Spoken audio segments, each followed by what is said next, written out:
Hi everyone, welcome. It's good to see so many people out on this rainy day. We're very pleased this evening to have with us David Wolfe and to be in his excellent exhibition here entitled Heads. So as I'm sure everyone here knows, master printer David Wolfe founded Wolfe Editions here in Portland back in 1997, and he has woodcuts, prints, and handmade books in the collections of Bates College Museum of Art, Bowdoin College Museum of Art Special Collections, and the Portland Museum of Art. He's led many workshops at Haystack and was the lead printmaker in residence at the Penland School of Crafts in 2009. David studied printmaking at the Maryland Institute College of Art. And we're very excited to have him talk about printmaking here tonight because one of the interesting things we've always found when we've exhibited David's work, his own art, both at Green Hut and here at Cove Street, is at the same time that we've had David's art, we've also had prints he's made or books he's made for other people and other artists. And so I'm going to be very interested tonight to hear David talk about the art of printmaking, his love of printmaking, and why he makes prints. And with that, I'll turn it over to David. Thanks.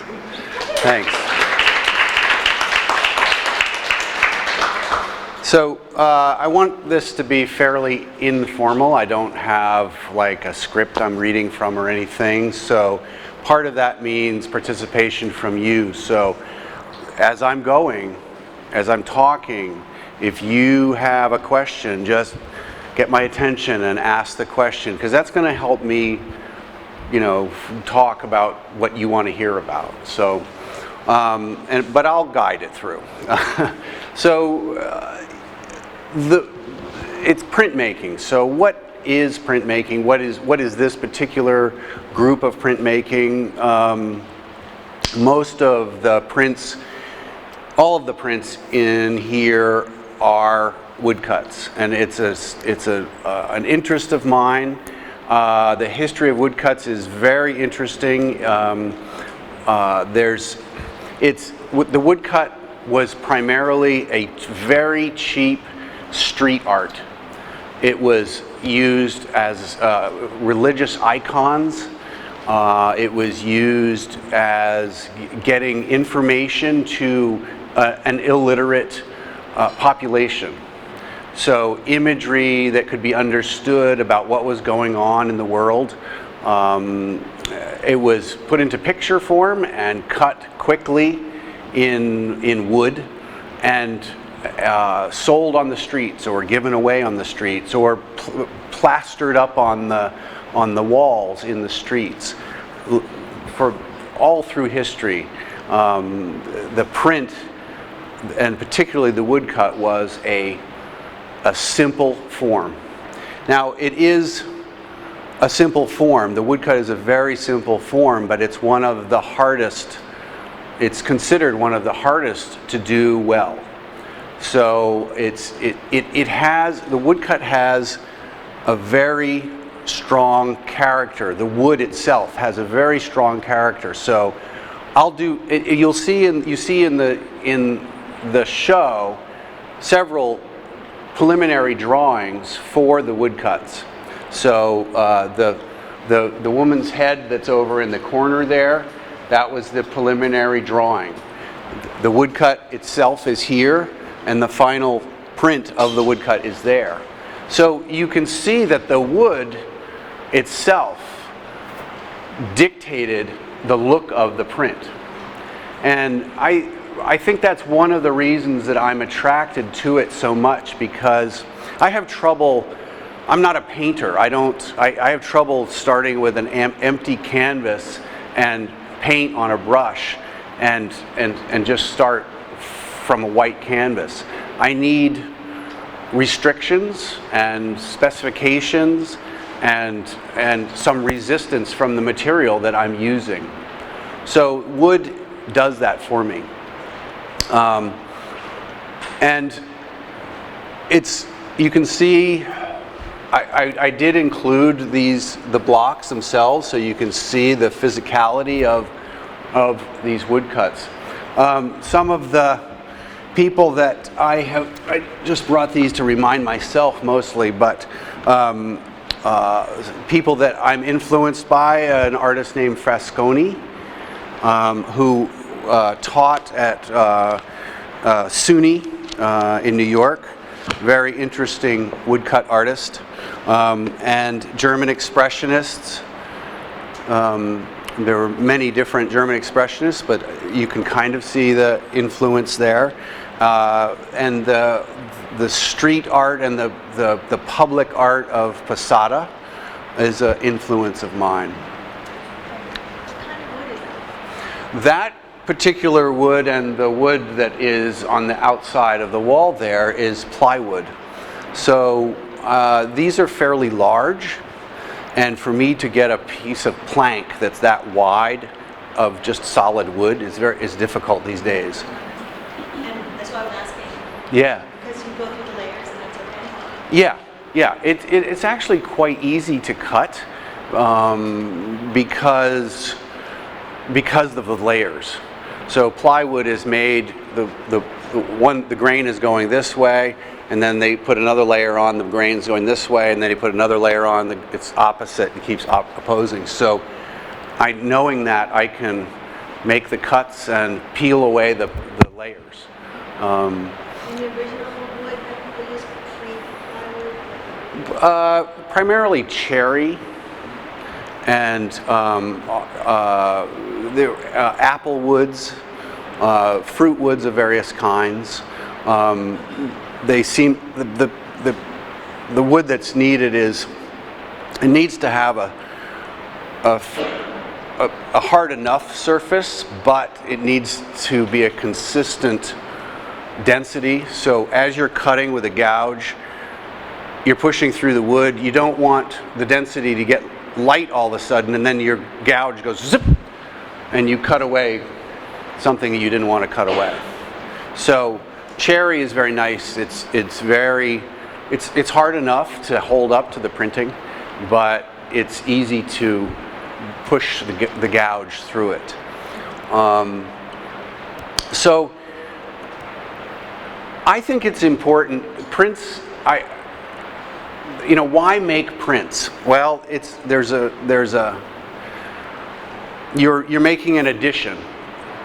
Some printmakers don't make an edition, they just use the medium to just make one.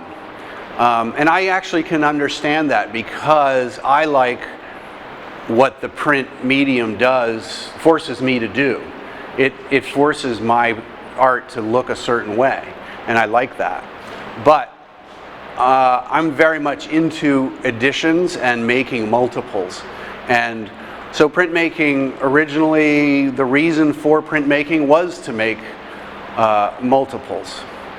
And I find the idea of multiples fascinating. I'm not sure why, but I'd love to have a show of, the whole room filled with just that print over and over and over and over and over again.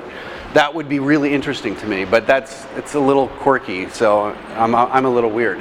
But multiples are important to think about, and when I'm teaching printmaking, I want the students to think about that aspect, that it's a multiple, and what can you do with that? Can you take that image and print 50 of them and send them out into the world to 50 different places? That's exciting to me. If I make one drawing, that's it. And if somebody buys it and puts it in their house, that's as far as it's going to go. When you do multiples, do you pull them all at the same time, or do you sometimes put a plate aside and print it later? All similar in color? It all depends on the particular edition that I'm working on. So these 5 that are kind of the same and in a series, which I can talk about in a minute, they're multiple plates. So the one on the far right is 4 different pieces of wood. This one's 9 different pieces of wood. I think this one's 5. This one's 4, and that one's 4. So I don't want to store piles and piles of prints. So the edition of those is still open. So I've still got all those plates, and I can put them back on the press and fill the edition further. And in some of the cases, I've sold enough of them that it's time to do that. When I first printed them, I printed 10 with it as an open edition, so I could add to it later.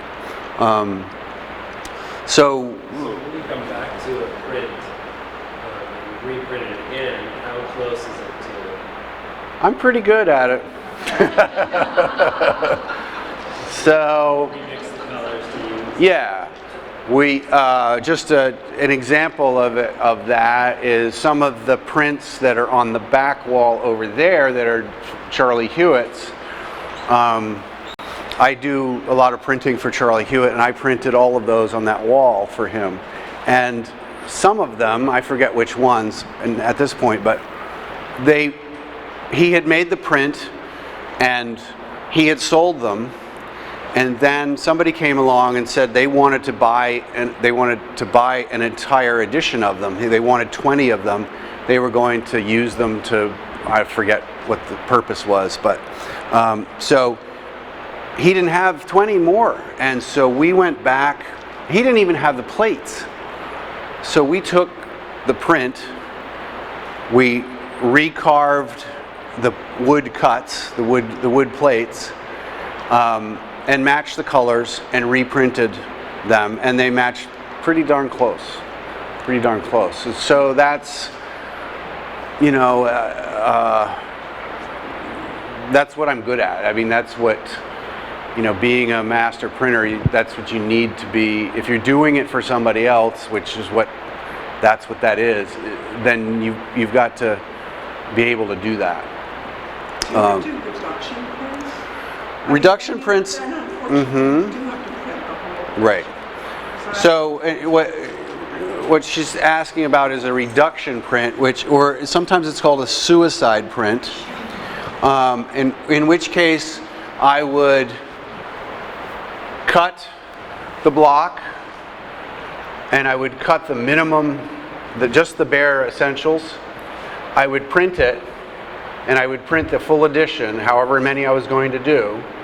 Say I was going to do 25, I'd print probably 30 of them. Then I would come back and cut the block some more and change my color and print again using the same block, and print those 25 or 30, and then go and cut the block again. So you're only using one block, and you can never go back. You can't go back and print again. That's hence a suicide print or a reduction print. And I have done that. These days I generally don't use that process because like I said, I don't want to pile up thousands of prints in the flat file, and so it's easier for me to store the blocks and put it back on the press and match the colors and add to the edition than to store all those prints. You never know. Out of these 5 in this series, there's been 1 or 2 that have been very popular, and some of them I haven't sold any of. So you never know which ones are going to be popular and which ones are going to sell. So I try to keep the stock to a minimum. And then I guess another subject matter, just talking about the subject matter, is of heads. For many, many years, basically did abstract art, and I never was interested in portraits. I was not that interested in representational art. I was interested in representational art, but not making it myself. And a few years ago, I was kind of stuck about kind of what is it I want to make art about now, and I was kind of a block, an artist block, and I just decided to come up with a title for a series, and I would just follow that title. And I think a lot of artists, I've been reading about this, I think a lot of artists get, you know, we just want to make the work, and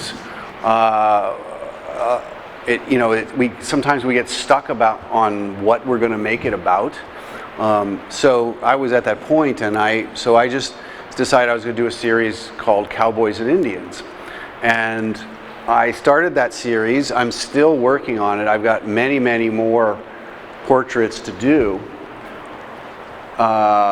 within that series, and so that series is about the name Cowboys and Indians, that idea in the American society. It's something that has early on was tagged on to America.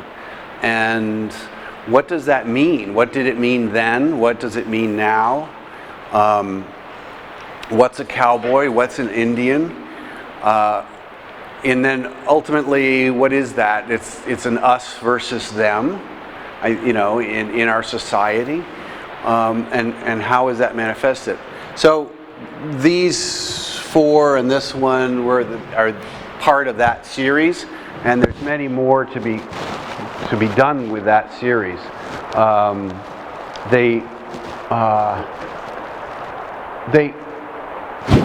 I want them to be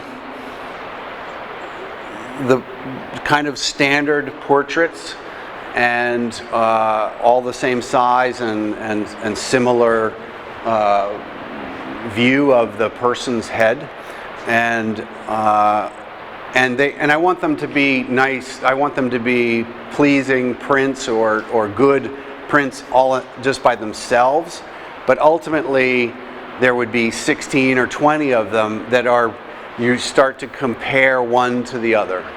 So I haven't gotten to that point yet with that series. It's a small group of them now, but ultimately that will be a bigger series, and there'll be more compare and contrast kind of things going on between the subjects. Yes? Who are the models? Well, I'll talk about that. We'll go around the room and we'll talk about what each one is. But I couldn't choose when you said cowboys. well, that's it. So what's a cowboy? And so Annie Oakley was a cowgirl, but she wasn't even. She was a sharpshooter. She in a Wild West show, so she never even went out and roped cattle. She wasn't a cowboy, but she is considered she's a symbol of a cowboy, and these symbols is what I'm interested in and what that indicates. This is an Indian, but not even an American Indian. So and I'm. I've got a list of these portraits that I'm going to add to that include contemporary politicians and the singing cowboy, and all these different aspects, different thoughts of what that is. So that was the start of these heads and these portraits, and I got very interested in the portrait for some reason, and I'd never been interested in that before, but there's something about the human head that we all relate to. And even when it's a flower head, which is just a poppy seed head, there's something the soul of that plant is in that sphere. And we look at the portrait and we, I don't know if it's true, but we think that our soul is in our heads. Or at least at the central part of our thought process is in here. And so when you show that, it's like when I look at you and I identify you, I look in your eyes, I look at your face. If I met you on the street and I looked at your shoes, I wouldn't know who you were. So we identify with what happens here, and so I start to get interested in that. So the subject matters are, I don't know. I'll just go around. This is from a well-known Indian miniature. It's a very tiny little painting about this big in a book, and she was a princess, and she the painting got known, and she got known as the Mona Lisa, the Indian Mona Lisa.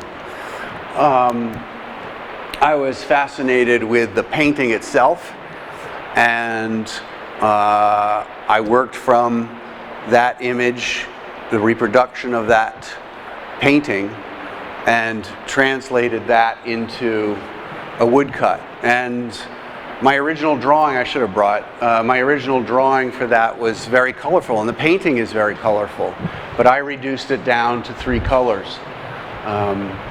And just trying to get the very essence of the beauty in that painting, which is, you know, her, just this amazing profile, and these veils of pattern that are underneath. And so when I'll you know, subject matter it's just anything that I can find, anyone that I can find that I find that interesting, that person's features interesting, or the shape of, or the flower head that is a head also. I mean, that's a portrait to me. It's a funny fit, and I understand people going, how does that fit? But it is. It's, you know, when I start thinking about heads and why I'm drawing or printing heads, and I'm fascinated with the flower heads, and as an artist, you just kind of turn around and go, well, I've been making heads for a long time, even when I was making flower heads. So, and then this one's fairly recent. This is from a drawing that was done by Van Gogh. This was just a peasant woman, and just a gorgeous profile. And I don't have a problem looking at somebody else's piece of art and working from that. My drawing is not, you know, anything like Van Gogh's. I'm not Van Gogh.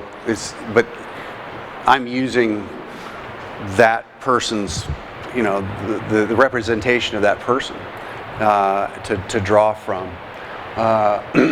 You know, I'm very inspired by Van Gogh and a lot of his portraiture of people, and the peasants are just amazing. So then this one is Wanatan. It's a Yankton chief. The Yanktons were South Dakota, I believe, and they were actually fought the Americans when the Americans were trying to take over part of Canada in the Dakotas I'm forgetting the date, but the Canadians joined together with the Indian tribe, the Yanktons, and fought against the Americans who were trying to annex part of Canada at that time. Olive Oatman was a young woman who was abducted by a tribe when she was 13 or 14, and her sister, her family was murdered, and she was abducted. Her sister died in captivity, but Olive Oatman continued to live with the tribe until she was about 27 or 28. And then the U.S. government, army or whoever, the powers that be, found out that she was still alive and still living with these tribe, and they basically threatened the tribe that they would attack if she wasn't returned. So she came back to the Western, to the English society. Now the question in history is, was that something she wanted to do? And nobody's proved one way or the other. She did it. She was tattooed on her face here, and which was a symbol of possession. So the question is, was she possessed as a slave, or was she somebody's wife? They do believe that she had a child and that she was possibly married. And so then if she's leaving that life to come back, why did she do that? I don't have the answers, and I don't think anybody does. But these are questions that I come up with as I'm doing the portrait and as I'm researching the person. And it's interesting that my woodcut of her is basically the upper part of a portrait that was it was a photograph that was taken of her, and there was a book that was written, there were newspaper articles and stuff written about her at the time, and so this was the newspaper taking a picture of her, and she showed up in this dress, which to me has the same markings as on her chin. Like, these hash marks are all over this dress, and they look like that to me. And this is just my opinion and my thoughts in looking at it's less evident in my print of her, but in the full portrait, you look at that dress and you go, my God, it's the same pattern all over the dress that's on her face. And if that's the case, if she did that on purpose, was she somewhat proud of that? I'm sure she got a rash of shit in society from having these Indian marks on her, and probably had a very hard life. But also, was she in a way proud of that? I don't know. I would hope so. Anyway, so that's a portrait of her. And Annie Oakley was a young girl that attended a Wild West show, and was the gentleman that was performing asked for somebody to come up and see, how they would do with sharpshooting, and she beat the pants off him, frankly. And then the Wild West show offered her a job, and she left home, and she was a young woman at the time. Left home and went around with the Wild West show. Actually married the guy that was the head of the Wild West show. But a strong woman and interesting character. This is Chluko, the Long Warrior, who was a Seminole Indian chief in Florida. And so when the U.S. government came and was forcing the tribe to move west, he took his people and took them out into the middle of the Everglades, and the government couldn't, they couldn't get to them. They couldn't force them, they couldn't even find them. And so to this day, if you go into southern Florida and down around the Everglades, and there's a lot of Seminole Indians still down there, and that's because he took his people and that culture and preserved it. There are different ways of going about coming up with the images. These are very, graphic and not very photographic. These two are from photographs, and you can kind of see that. And I'm interested in that difference.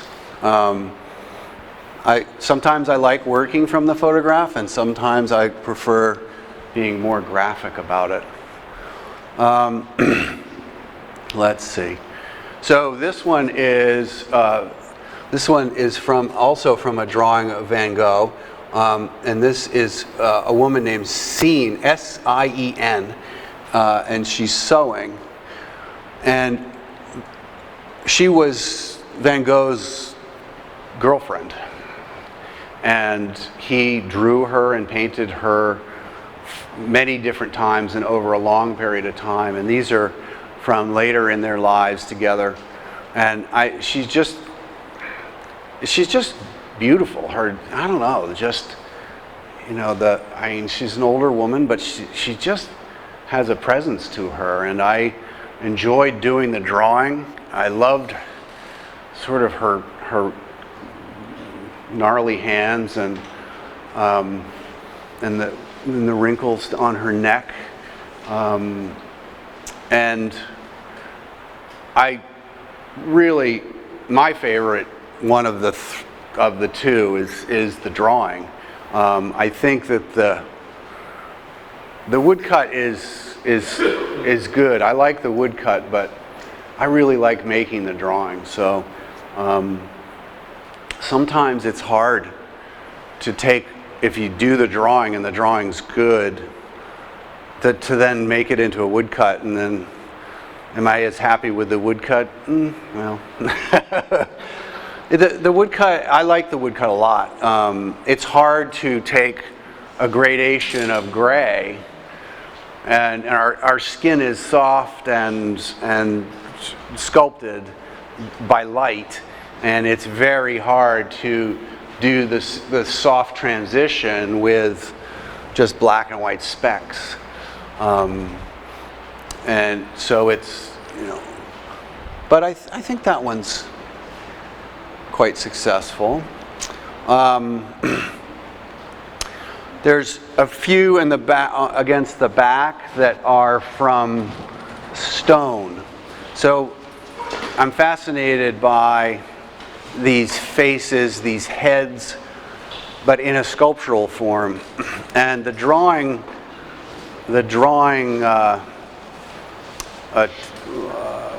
medium, the charcoal that I use is really lends itself to stone in a way, and I love doing those. I'll do the drawing, and then, you know, the basics of the drawing, and then I will lay the drawing down onto the floor of my studio, which is cement, and I'll kind of rub it like you're rubbing a stone, like a gravestone, and that texture comes right up off of the cement and goes right into the drawing, and so it becomes stone because it's a rubbing of stone. The image on the left is an early American gravestone, headstone, so a symbol of death or life, I don't know which, but it's the real basic eyes, nose, mouth, and hair that is the face, that is the head, and that is the soul in our culture. The head on the right is the top, a capital of a column, and it is Celtic, I think. What did I put on there? It doesn't say. It's Celtic, but it was from the area around Ireland and Scotland, and but it was after the Romans had been through there. So you can see the influence of both the Roman Empire and the Celtic peoples. So I found that just interesting, and I don't know, I couldn't not draw the eyes. So, and the last one is just this is Hypnos. This is a Greek god. This is from it's a copper, I believe, a copper mask, a sculpted mask. But Hypnos is the god of sleep, and So the drawing for it is it's a drawing from the mask here, and on the other side of the wall is the woodcut and the wood, yeah, the piece of wood that the cut was made from. Now, I ask you to look at how I was able to show the gradation in her face on there and compare it to Hypnos. And in my mind, that one's more successful. I like how the wood translated better. To me, it seems more, personally, it's more successful. I liked that piece a lot. The choices I made and what pieces of wood to leave and what pieces of wood to take away. Because when you're cutting these things, you're starting with a black canvas and you're taking away the whites. And that's how you have to think. You've got to figure out how to get the right percentage out of there so that it looks right. Now, most of these, all but the multicolor ones, were printed with a spoon. So you take the piece of wood and I take a roller and I roll it up and I put the paper down and then I rub the back of it with a wooden spoon. And I do that for a couple of reasons. One is if it's big, I don't necessarily have a press big enough to print it. But the press, even if I have a press big enough, the press prints very flat. But if I'm printing with a spoon, I'm working on the back side of this piece of paper and I'm taking the spoon and I'm going like this. And so I'm almost drawing with the spoon, and it's a little hard to see, but there are gestural marks in her hair so that it's not just flat like that. There's shape to that. A lot of times I'm teaching printmaking and we don't use a press, we just use a spoon, because I think you're actually touching it, you're creating the print with your hand rather than just cranking a press. And there's an oddball piece that's out here, which is a portrait that's on this side, which was a photograph I took with wet plate collodion, which is an antique process, and it's tin type. So I ended up with a photograph, a tin type that was this big, that was that. And then for this show, I took that and I scanned it and I made a negative this big, and then I made a blueprint basically. It's a cyanotype of that original. Yeah. Do you use the same paper with all of these? Or is the paper become part of the equation? It can. Like if I'm doing a print where I'm printing it with a spoon, I often want to use a fairly lightweight Asian paper, like a rice paper, because you're laying that paper on that inky surface, and as soon as you lay it down, because of the lightness of the paper, the light weight of it, it sticks and stays put. If I've got a thick paper and it's got a lot of sizing in it, I start rubbing with a spoon and it shifts, and I don't want that. So some of the bigger ones are on a lightweight Asian style paper. These because they're multi-colors, I printed on a press, which allows me to set up the press and a receptive surface for the plate, the block, the woodcut. Get my paper on the press and crank through 25 or however the addition is of that one color. Then I set those aside, and then I take that plate out and take the other plate and put it in, and it falls into the same exact spot on the press. So then, and my press is all set up. So then I take that paper, the first color, and run it through and get my second color. So it's a easy way of getting the registration. And it's quicker because of the registration of the one color to the next color to the next color. So each one of these plates, this one's 4 colors, each plate is this big, and it fits right on top of one on top of the other. And you can see on the edges the different colors that were used. So for this one, it's interesting. I used a vibrant lime green, quite a bright tomato red, but I printed the red over the green, which gave me his skin tone. And then I printed a blue, and where the blue goes over the lime, I get this color. So you start getting these layers and creating, so with 4 colors you could get 8 colors or 10 colors. It depends on how you combine them. And Does the texture of the paper factor in? it can, but it's usually I'm trying not to have the texture of the paper show too much.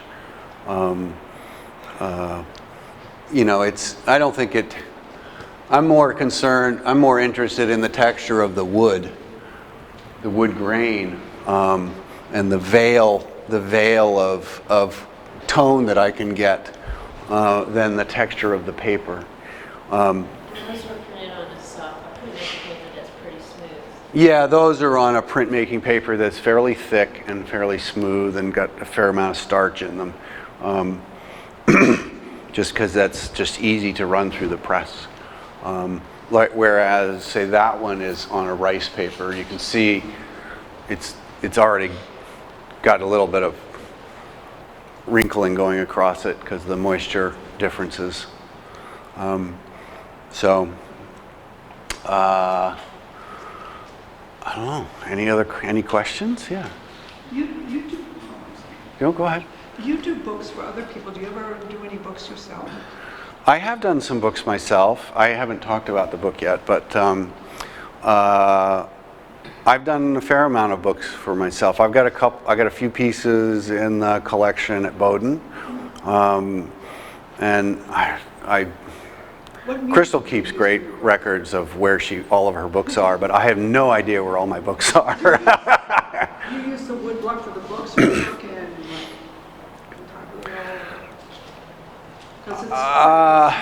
It's smaller. I generally am working with wood in the books also. This book is a book that we worked on. So all of this work is just my own personal work that I do as an artist. But as a master printer in my shop, I'm printing for Charlie Hewitt. I'm printing for whoever, other people coming in.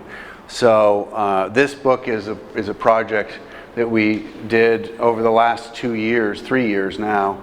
And it's Androscoggin. It's 22 poems by Marsden Hartley. And I decided not to illustrate it with Marsden Hartley reproductions because, one, those are reproductions. They're not the original pieces of art. And Hartley's not around for me to work with him to make new art for it.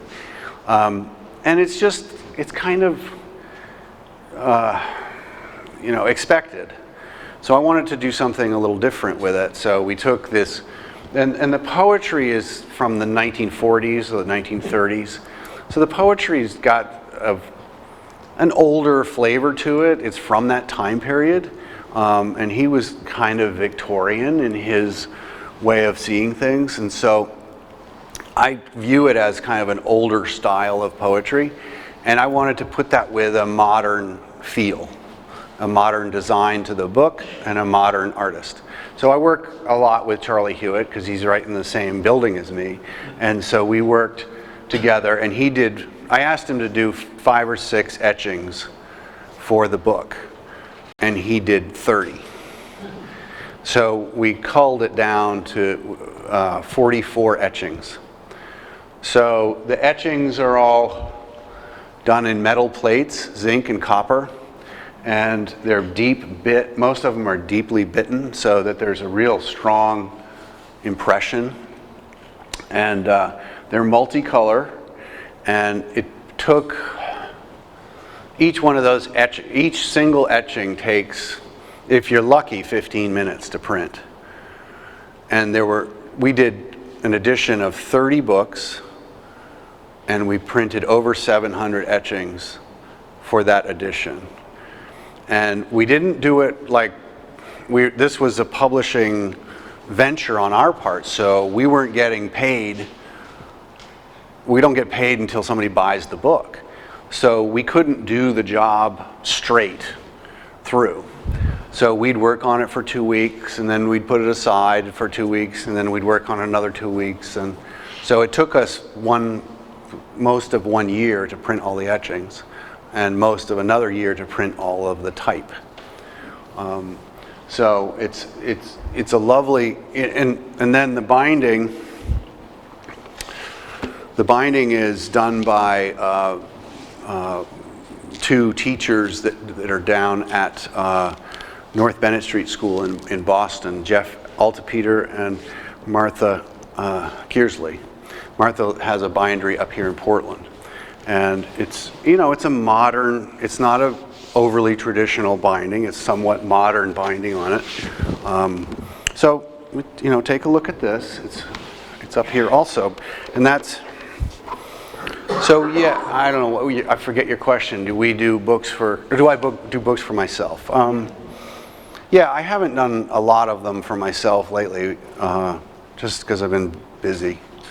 But I'm working on a project right now with a friend of mine from New York. We're going to do some wood engravings in it, and we're going to co-publish the book together.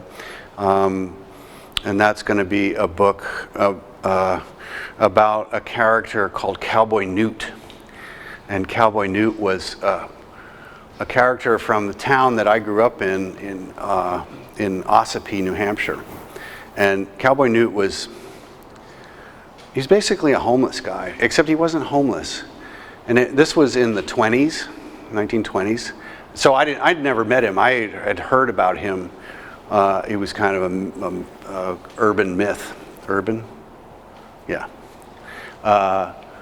But he had, in the town of Ossipee, had a huge sawmill. And Cowboy Newt dug a cave into the sawdust pile, and that was where he lived. And there's various historic accounts of Cowboy Newt, and he made his living by working on the roads, selling bootleg liquor, fishing, just various things. But he was basically a homeless person that the town, it was part of the culture of the town. The town didn't kick him out. They didn't invite him over for dinner, but they didn't ostracize him and make him feel unwelcome. He was part of that culture, and they wrote about him in the papers and so forth. And so it's an interesting subject. From my point of view is I want to make a book about it because I'm just interested in how different it is today. If somebody sets up a tent down in the woods, we kick them out, and it's just anyway. So that's a project we're going to work on. We're not going to make $1 million on it, but so Text to go with it. there is. Well, that's the problem. That's part of the problem that we're having right now is that we've got newspaper articles and town records which list him, and we've got some sporadic information about him. So we're working with a writer who works with this kind of subject matter he's going to write a story about him, and it's going to be based on the information we have, but it's going to be somewhat fictitious because we don't have very much information about him. So we're working, that's part of the holdup right now, is we're waiting for that writer to finish what he's working on, but we're, probably going to start production this winter on that project. Yeah. The poppy and the wax, can you talk about the wax and the charcoal? The wax? So the wax is, there's wax on this one too. I use the wax to change the paper. In the case of that one, I basically, when you take regular white paper and you put wax into it, you saturate the paper with hot wax, and then you blot the excess away. You end up with wax paper. And wax paper is somewhat translucent and a little bit transparent. And so when you're making prints or drawings or anytime you're using paper, the light comes through the paper, and if it can, it bounces back out, or goes partway through the paper and bounces back out. It's how the light is working. So by making the paper translucent, it allows the light to sink in and bounce off sort of the back. And it gives it a very soft, natural feel to the paper. In the case of the poppy, I put the wax all around the perimeter, but not on the form itself. So the whites, the highlights in the poppy itself are whiter than the paper around it. And I wanted it to do that. So those divisions going at the top of the poppy head, those divisions where the seeds come out, are very bright and kind of jumping out at you. And that was part of the reason for that. For this one, it was more just to give it the color and the tone and the softness of the background. So it was beeswax? It's beeswax, yeah, sorry. And I take the print after, I take the drawing, these are both drawings, I take the drawing, and I'll do it to prints too. I lay it on a hot plate, and then I have just a ball of beeswax, and I kind of draw like a crayon, and the print is hot, so it melts, and it kind of pools, and I take a paper towel and blot off the excess. But I can control it, I can draw with it while it's hot, and I can put it exactly where I want it and blot it off. It's, yeah, I've done it to those drawings. I've done it to, I don't have an example here, but I've done it with prints also. It has a certain look. I'll use it in certain cases, those, it gives the piece an aged look, and sometimes I want that, and sometimes I don't. So, yeah, and it's, so again, I guess kind of coming back around is, why make prints? Personally, for me, it's the technique, it's the process. I love the process. In my art, I depend on having to go through a process. In my work, I do the same thing. I work making books. I have to go through this lengthy process of typesetting and proofing and designing and making sure everything's right before the book is put together. I just love that. I love that process. How does it fit in today's world and I guess market? And people always have that question: is how is it a marketing thing to make multiples? It can be. The pricing on prints is usually lower than on paintings.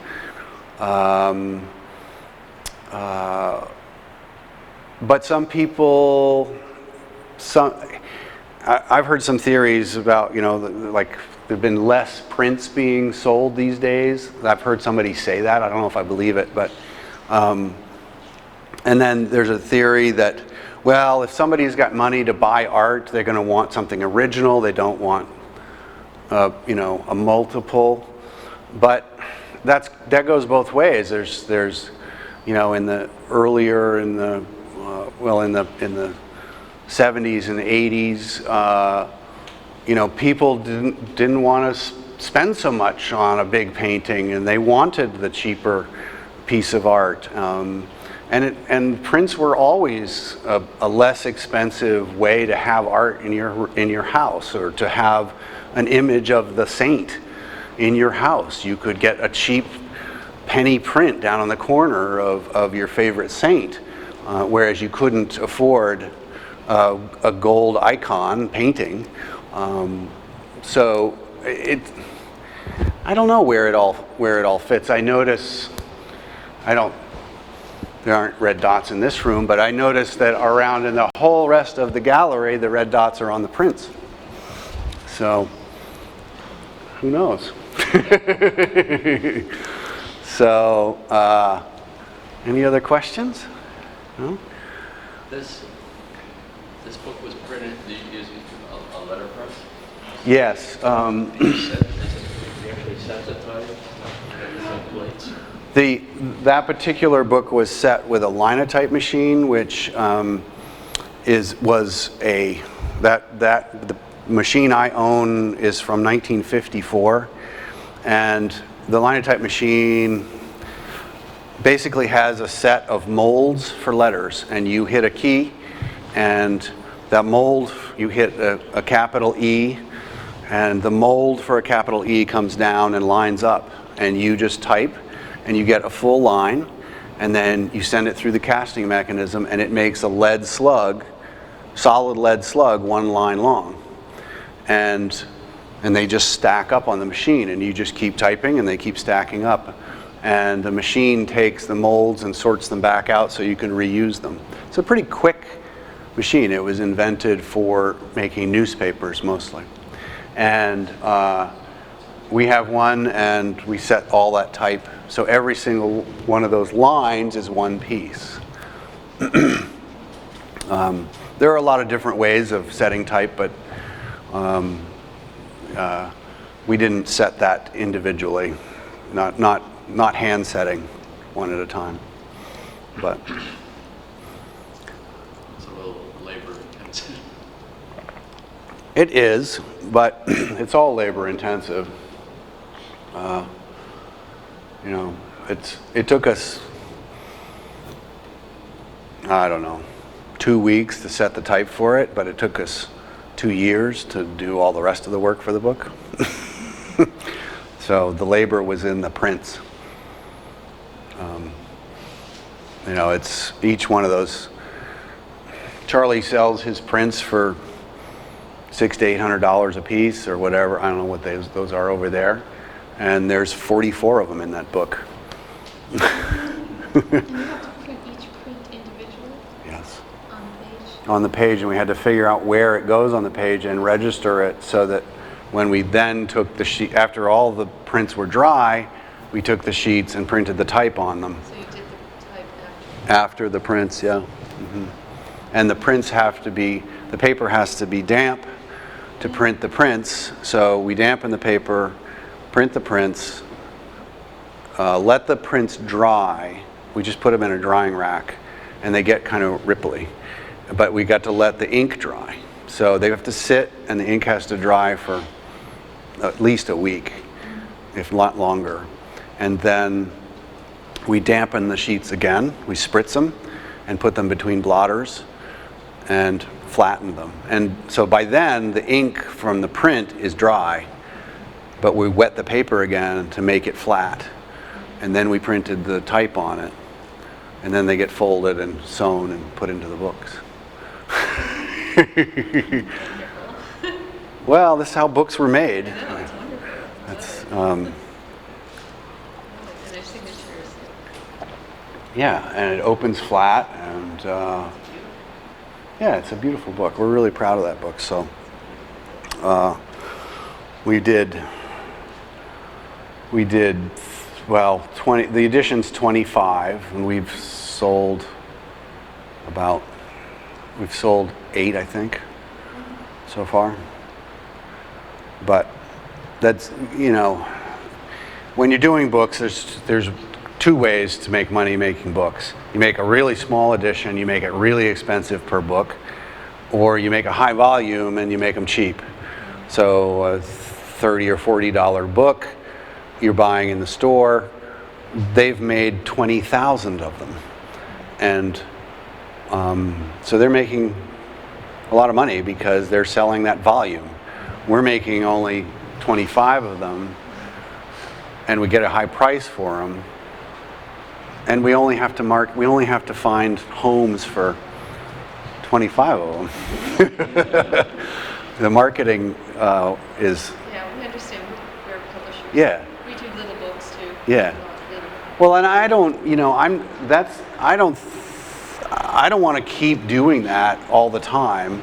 I don't mind doing it. I'm proud of it, and I'm glad we did it. And there's several reasons we did it the way we did. But the next one I want to be a $40 book. I don't want to keep making $4,000 books. It's too hard. No, it's not. It's not that it's too hard. It's just, I don't know. Crystal's heard me say this before, but the root of the word publish is public, and that's not going to get into the hands of too much of the public. And so there's part of me that didn't like doing that because it's too, I don't know, exclusive. That's the word I was trying to think of. It's too exclusive. It really is. But we did it because one of the reasons we did it was I used to work in some places that we were making books, and I was making books all the time. And then the fine book market dropped away for a while, and it's coming back now. And so we wanted to step back into doing that, and we needed to make a splash with our first book. I'm surprised you use a poet whose work you don't seem to love. Well, you mean me personally? Yeah, I mean, you said you thought it was old-fashioned and boring. Yeah, I wouldn't pick up a book of his poetry and just go gaga over it. Why did you choose him? I'm just curious about why you chose his work. Well, there's a marketing ploy there. I mean, he's well known, but not as a poet. And so what interested me was the quirkiness of that. Like, oh, and everybody I say, we did this book of poetry by Marston Harley, and everybody says, I didn't know Marston Harley was a poet. You didn't know. Right. The book, the original of this, Androscoggin, was published in 1940 by Falmouth Publishing, which was a local thing. So I liked the idea that it originally was local. I liked the idea that it was about Androscoggin. Charlie Hewitt's from Lewiston and has strong ties to Lewiston and Marston Hartley in indirectly and in ways that, you know, that I just thought it was a nice combination. I don't have to like the poetry to print it. I've been printing books long enough that there's not everything is something that is my favorite. Yeah, you know, that aspect of my printing is a business, and so I have to think about that as a business. It's not, I do this for the love of it. I do this to try to make a living. And so then you have to think about it that way. I think you do anyway. I don't dislike the poetry at all, but it was a choice. You know, there was a big Hartley retrospect recently. There's a lot of local interest with it. Charlie was interested in it. There was a lot of reasons for doing it. I ended up liking the poetry a lot more than when I first read it. But, you know, we read through it we read each one of them probably 40 times, so I got used to it. Just to make sure that we got it right. So, okay. Well, thanks. Thanks for coming.